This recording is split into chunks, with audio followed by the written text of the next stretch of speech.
Dose única. Medida certa de cultura, informação e cidadania. Alô, amigos. Falou, tá falado. Ouça sempre Dose Única. Dose Única é cultura, informação e cidadania. Eu sou o Benito de Paula. Um abraço.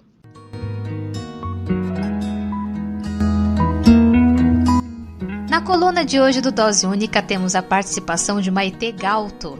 Ela é socióloga e é gerente de programas e incidência da Oxfam Brasil. A Oxfam está presente em mais de 90 países e atua nas questões de justiça social e econômica em centros urbanos. Aqui no Brasil, a Oxfam está presente desde 2014.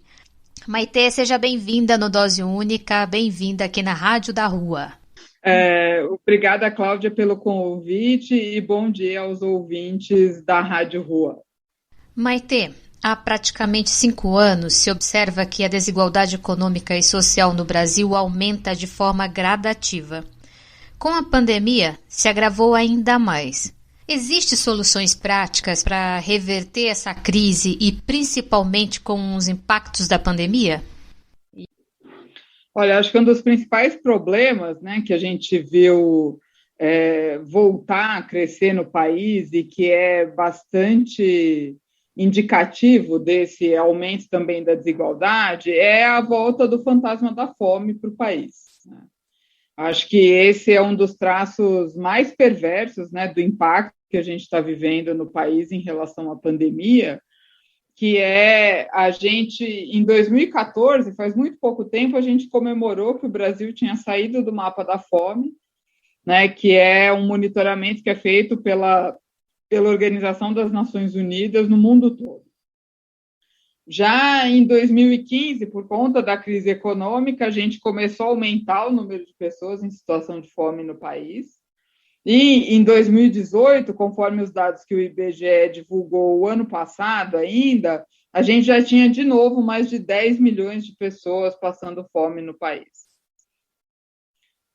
Agora, recentemente, em março de 2021, a gente, em parceria com a rede de pesquisadores em segurança alimentar e nutricional, que é a Rede Pensan, a gente lançou uma pesquisa que é o Inquérito Nacional sobre Insegurança Alimentar durante a pandemia no Brasil, e os dados foram muito mais assustadores do que esse que o IBGE já soltou o ano passado, de que a gente tem hoje 19 milhões de pessoas passando fome no Brasil, né? E a gente tem 116 milhões de pessoas, que é mais de 50% da população, enfrentando algum nível de insegurança alimentar, né?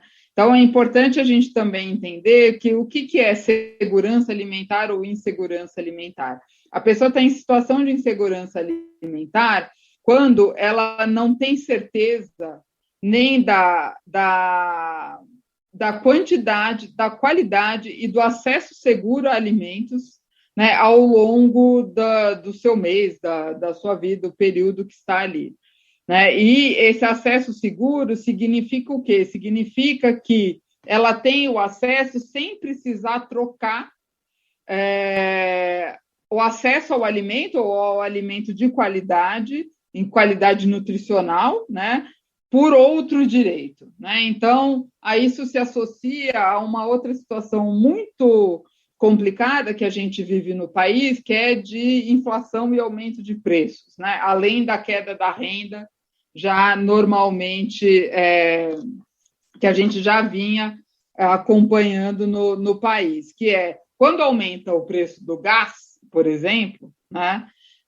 Isso impacta muitas vezes a segurança alimentar de uma família que ou não consegue ter gás para cozinhar os alimentos de maneira adequada, ou precisa consumir alimentos em menor quantidade ou em pior qualidade para conseguir arcar com os custos do gás que subiu, né? E o mesmo imagine para o aumento dos preços dos alimentos em si, né? Quando a gente tem alimentos da base, da cesta básica brasileira, como o feijão, o arroz, o óleo, tendo aumentos super elevados, né, por diferentes razões, por pela desvalorização da moeda, pelo aumento das exportações, e não porque as pessoas estão consumindo mais, né, por um aumento da demanda, isso tem um efeito muito grave mesmo na capacidade das famílias mais vulneráveis, principalmente as famílias mais pobres, de se alimentarem.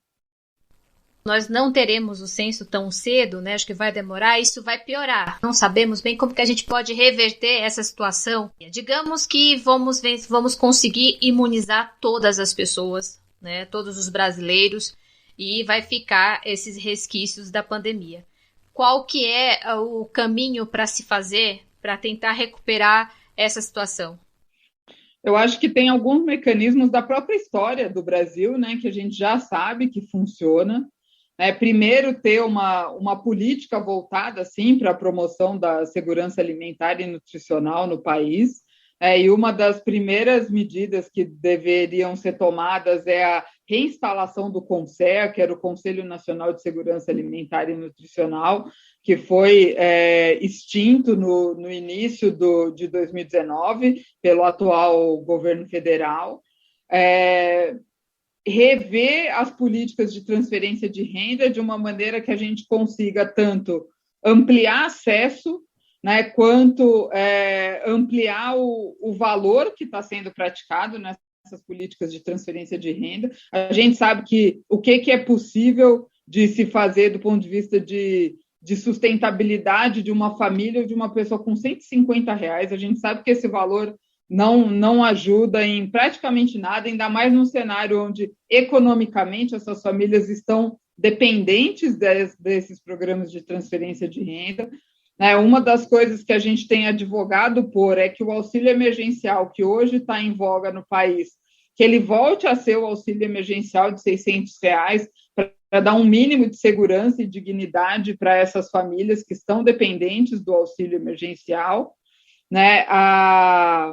A própria estruturação de políticas, tanto de recuperação econômica quanto de proteção social, enquanto os efeitos da pandemia perdurarem, porque mesmo num cenário onde a gente conseguisse vacinar toda a população até o final de 2021, o que a gente sabe que é muito arriscado e que provavelmente não vai acontecer, existe o tempo de recuperação econômica. E durante esse período, essas famílias vão continuar precisando do suporte do governo para conseguir manter o mínimo de dignidade e de sobrevivência. Da mesma maneira, o apoio aos pequenos e médios empreendimentos e negócios, porque também tem uma série de restaurantes, de serviços que estão indo à falência, porque por conta da pandemia, é importante as medidas de distanciamento social e o governo federal está pecando muito no apoio que dá a esses negócios, a esse comércio, a essas pequenas empresas, para que elas possam se manter durante esse período de crise que abate todo mundo. E, além de tudo, a partir de um cenário onde a gente consiga ter uma retomada segura econômica, é importante que a gente faça políticas focalizadas para reduzir desigualdades.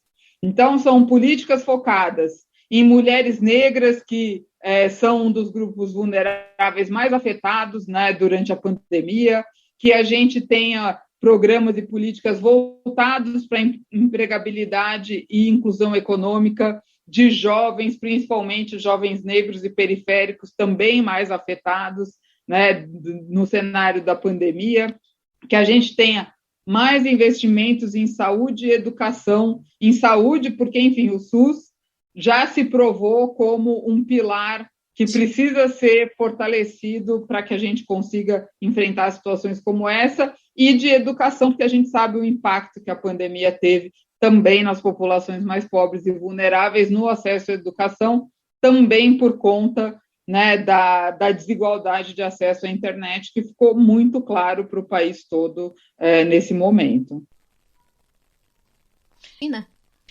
A questão da internet é muito grave mesmo, porque as pessoas pode até ter um acesso a um smartphone, mas ela não tem acesso à internet.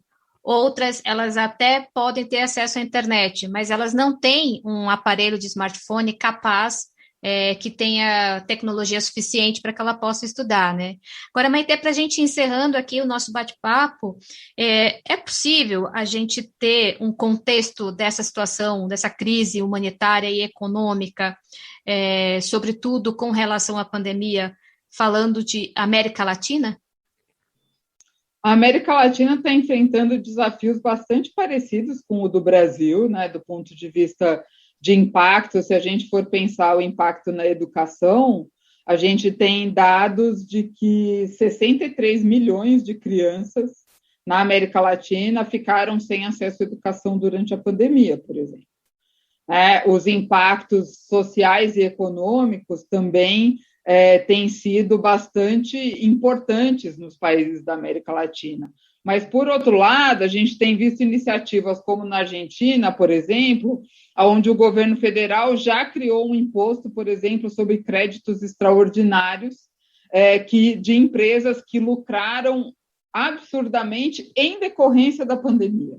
Né? Por causa da pandemia, tiveram um lucro exacerbado e a Argentina já criou um imposto sobre esses créditos extraordinários, coisa que o Brasil ainda tem muita dificuldade, né? Tem muita resistência em pensar esses impostos, tanto, né, o imposto sobre lucros e dividendos, quanto esse novo imposto sobre esses créditos extraordinários que o Brasil também deveria adotar, como outros países da América Latina estão fazendo. O caminho vai ser bem longo, né, Maite? Muito longo. Exato, o caminho vai ser bem longo e o quanto antes a gente começar a percorrê-lo, mais rápido a gente vai conseguir se recuperar e se reestruturar. Maite, muito obrigada pela participação aqui no Dose Única, na Rádio da Rua. Mas antes de você ir, eu gostaria que você deixasse como que as pessoas podem ter contato com a Oxfam Brasil para conhecer um pouco da história e o que faz a Oxfam e como que a sociedade tem acesso a esses dados, essas informações, e ela também acrescentar um pouquinho para a gente mudar esse caminho. A Oxfam Brasil ela é uma organização brasileira fundada em 2014 e a gente atua em 3 áreas estratégicas, né? A primeira delas é desigualdade nas cidades, que é focada em juventude, gênero e raça. A gente tem uma área temática voltada para setor privado, direitos humanos e desigualdades, e uma área mais ampla, que é de justiça social e econômica, onde a gente debate diferentes temas, inclusive agora prioritariamente as questões mais da desigualdade na pandemia e da reforma tributária. E as pessoas podem acessar informações sobre a Oxfam Brasil pelo nosso site, ele é bastante completo, com todas as informações do que a gente está fazendo, e nas nossas redes sociais, do Twitter, do Facebook, do Instagram, e também agora vamos ter uma atuação mais forte no LinkedIn para divulgar tudo o que a gente está fazendo no país. Muito obrigada, Maite, pela presença, pela participação. Nos encontramos, quem sabe, logo em breve. Com certeza, Cláudia. Obrigada. Obrigada. Tchau, tchau.